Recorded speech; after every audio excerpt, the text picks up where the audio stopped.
জাহান্নামের পরিচয় দিতে গিয়ে জাহান্নামীদের একটু পরিচয় দিই। রাসূল সাল্লাল্লাহু আলাইহি সাল্লাম বলেন, একজন জাহান্নামীর গায়ের চামড়া হবে 42 হাত মোটা। রাসূল সাল্লাল্লাহু আলাইহি সাল্লাম বলেন, একজন জাহান্নামীর দাঁত হবে উহুদ পাহাড়ের সমান। উহুদ পাহাড় 4 কিলোমিটার প্রশস্ত, 8 কিলোমিটার লম্বা। নিচে কত আছে তা মানুষ জানে না। রাসূল সাল্লাল্লাহু আলাইহি সাল্লাম বলেন, একজন জাহান্নামের পুরু রান হবে বাইজা পাহাড়ের সমান, যার দৈর্ঘ্য হচ্ছে 39 কিলোমিটার লম্বা। সম্মানিত দিনী ভাই বোন, রাসূল সাল্লাল্লাহু আলাইহি সাল্লাম জাহান্নামীদের পরিচয় দিতে গিয়ে বললেন, একজন জাহান্নামীর বসার জায়গা হবে মক্কা থেকে মদিনা 450 কিলোমিটার পথ।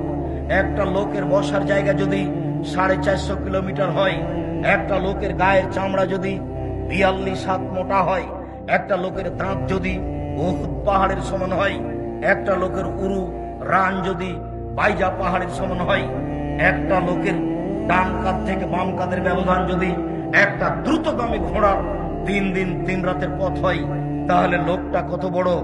পৃথিবীর শুরু থেকে শেষ পর্যন্ত যত মানুষ এসেছে, যত মানুষ আছে, যত মানুষ আসবে, তার শতকরা 1999 জন লোক জাহান্নামে যাবে। একজন যদি এত বড় হয়, তাহলে হাজারে এত গেলে জাহান্নাম কত বড়। আপনাকে আমি কি দিয়ে বুঝাই জাহান্নাম কি জিনিস?